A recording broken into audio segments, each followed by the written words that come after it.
Olá, boa tarde a todos. Boa noite, na verdade, né? Boa tarde, boa noite, porque depende do horário que eu suba a aula lá na plataforma, né? Hoje é a nossa aula 22 e a gente está aqui já quase nos aproximando, né, das etapas finais da nossa disciplina. Gostaria de lembrá-los para não deixarem as atividades para a última hora, façam as atividades. Nós temos 3 atividades aí postadas, duas na plataforma A e uma atividade extra que é para enviar no meu Zap um áudio ou um vídeo. Então, assim, reforçando, não deixem para a última hora, pessoal. Vamos garantir aí nossos pontos para quando chegar na hora da prova vocês possam estudar de forma tranquila, sem ter que esse monte de materiais, de atividades no fechamento do semestre. Nossa aula de hoje é sobre tecnologias digitais e ensino de língua portuguesa e literatura, práticas de ensino em contexto híbridos e remotos.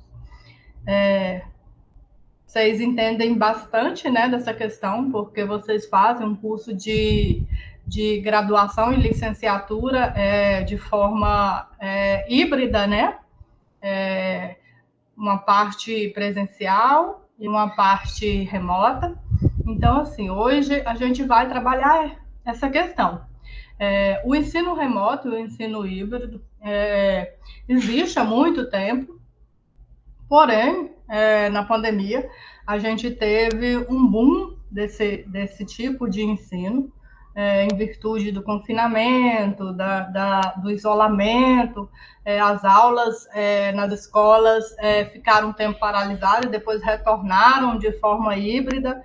Então, hoje, a educação brasileira, né, e os profissionais que atuam na educação brasileira também compreendem melhor, entendem melhor como funciona esse tipo de ensino.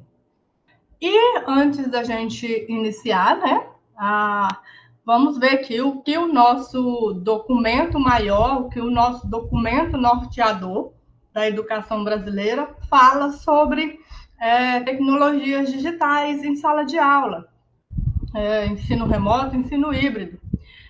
A BNCC ela exige a transição do ensino de forma que ele não fique apenas no ensino tradicional, mas que também os profissionais, os docentes, os educadores ensinem multiletramento. E para ensinar multiletramento, automaticamente você já está ensinando cultura digital.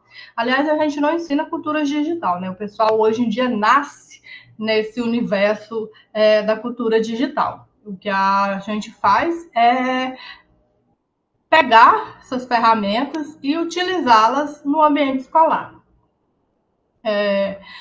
Segundo a BNCC, o texto deixou de ser apenas a palavra impressa. A cultura digital exige que o aluno saiba ler, interpretar e produzir em múltiplos formatos simultaneamente. Então, existe essa recomendação dentro da BNCC, desse ensino de multiletramentos, que é a integração de áudios, vídeos, hiperlinks e interatividades visuais no ambiente escolar. E assim, a mudança do papel do aluno no ambiente escolar. A gente sabe que hoje em dia o perfil dos alunos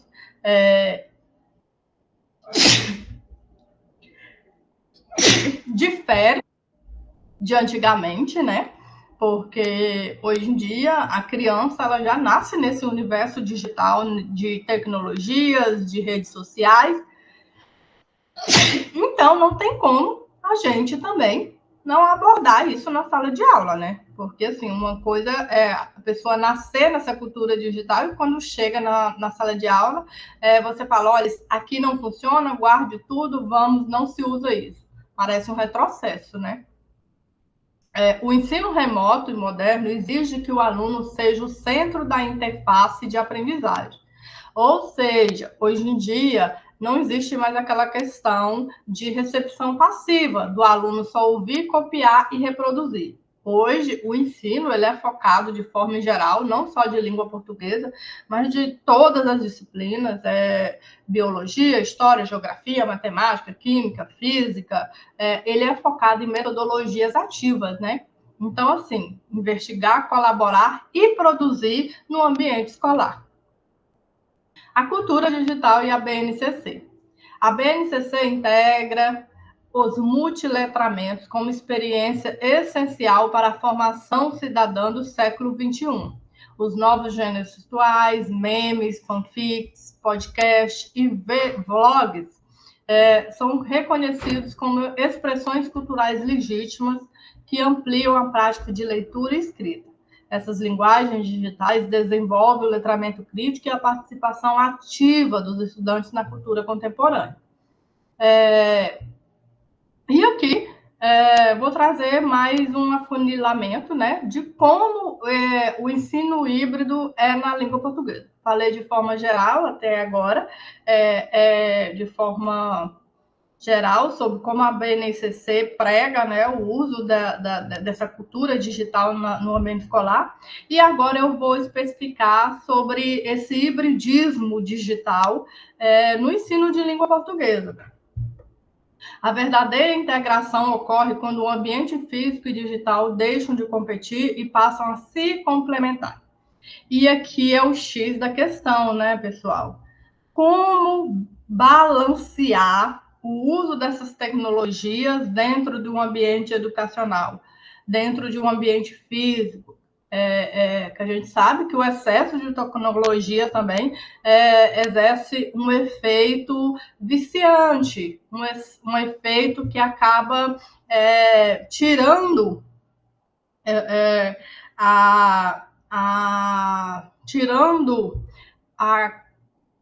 como se fala? Tirando a capacidade dos nossos alunos em interpretar, em produzir textos, em se envolver de forma satisfatória no ambiente escolar, né? Ao mesmo tempo que a tecnologia ela é um grande avanço nessas questões, ela também produz em excesso essas consequências. Então, o professor ele tem que ser esse mediador e na sala de aula também é um local de você ensinar o aluno a dosar o uso dessa tecnologia. Então, assim, enquanto no espaço físico existe o debate presencial, a análise crítica, em rodas de conversas presenciais, no espaço digital a pesquisa é autônoma, produção multimídia, revisão por pares, pesquisa autônoma. Então, assim, o aluno, na cultura digital, ele tem mais autonomia. Porém, essa autonomia ela tem que ser guiada também, pessoal, para que o aluno não acaba se enveredando por um universo de fake news, que ele não faça um multiletramento do mundo de forma falsa. Apenas notícias instantâneas, notícias curtas, ele não procure, de fato, fontes verdadeiras, tá bom? O ensino híbrido na língua portuguesa. O ensino híbrido, ele combina, gente, várias atividades presenciais e online. No caso de vocês aqui, as disciplinas que tem semanalmente, né, a maioria das disciplinas de vocês, elas são de forma online. Porém, vocês têm estágio, vocês têm projeto de extensão que são desenvolvidos presencialmente. Então, isso é ensino híbrido, quando você mescla os dois tipos de ensino. No caso de língua portuguesa, o ensino, quando você faz uso desse tipo de ensino, né, você consegue personalizar que o seu aluno ele aprenda num determinado ritmo. O próprio aluno, ele que tem que criar uma rotina, ele tem que criar uma rotina de acesso às plataformas, aos conteúdos, às atividades, como vocês fazem aqui na UAB, na plataforma A. E modelos, né? A gente tem alguns modelos de ensino híbrido, que é a rotação por estações, onde o aluno circula por diferentes estações de aprendizagem, combinando atividades presenciais e online. Por exemplo, quando o aluno, ele, por exemplo, tem aula no Meet, tem aula no Google Class, tem aula presencial. Então, assim, ele faz uma rotação de plataformas de estações de aprendizagem. No caso de literatura também, eu vou trazer como ensinar literatura, né, nesse formato híbrido. Temos aqui, por exemplo, vocês têm que ter muito cuidado, porque muita gente confunde conteúdos digitais com conteúdos digitalizados. Então, assim, por exemplo, no caso da literatura, a gente tem muito conteúdos digitalizados. Você pega determinado livro e faz uma digitalização daquele material. Aquilo ali não é um material digital. Aquilo ali é um material impresso que foi digitalizado. Tem que ter muito cuidado nisso, porque, assim, às vezes a pessoa traz um conteúdo digitalizado, um livro digitalizado e acha que está trabalhando tecnologias em sala de aula. Não está, porque quando você trabalha com tecnologias, você tem que adotar novas ferramentas, você tem que mudar a forma como você está trabalhando aquele conteúdo. Então, assim, no caso da literatura, nós temos, por exemplo, o e-book e o hipertexto. O e-book, pessoal, o e-book é um livro que foi publicado digitalmente. Então, assim, o e-book ele é um material digitalizado. Já um material que vem em formato de hipertexto, aí sim, isso é um conteúdo digital, porque ele abrange o texto, imagens, vídeos, figuras, você consegue acessar outros links que estejam dentro daquele texto. Então, isso sim é cultura multimídia, é cultura digital. O e-book, por exemplo, não é cultura digital. Ele o suporte dele é digital. Que, por exemplo, você vai ler ele no computador, você vai ler ele num tablet, num telefone, mas o conteúdo que está ali, ele é um conteúdo digitalizado. Literatura digital e digitalizada. Acabei de explicar aqui sobre isso, dessa diferenciação.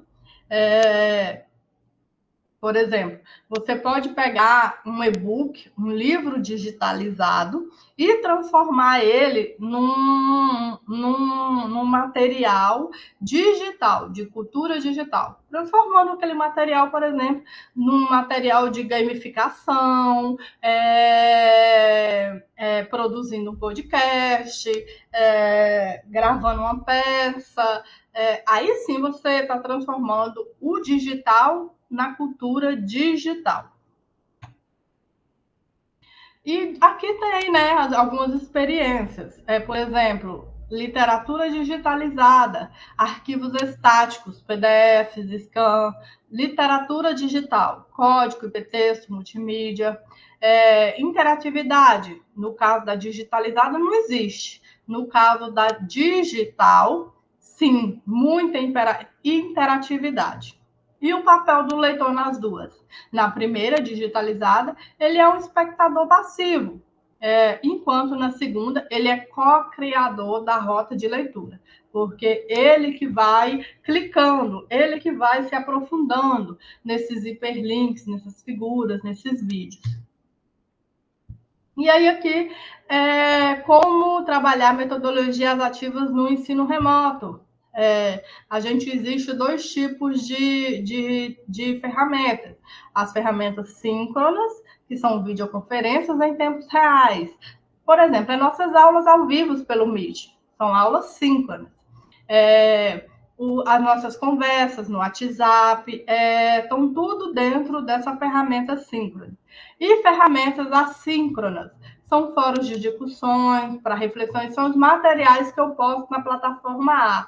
É essa aula aqui, por exemplo, que eu estou gravando e vou disponibilizar na plataforma A mais tarde. Então, essa é a diferenciação de síncrone para assíncrona.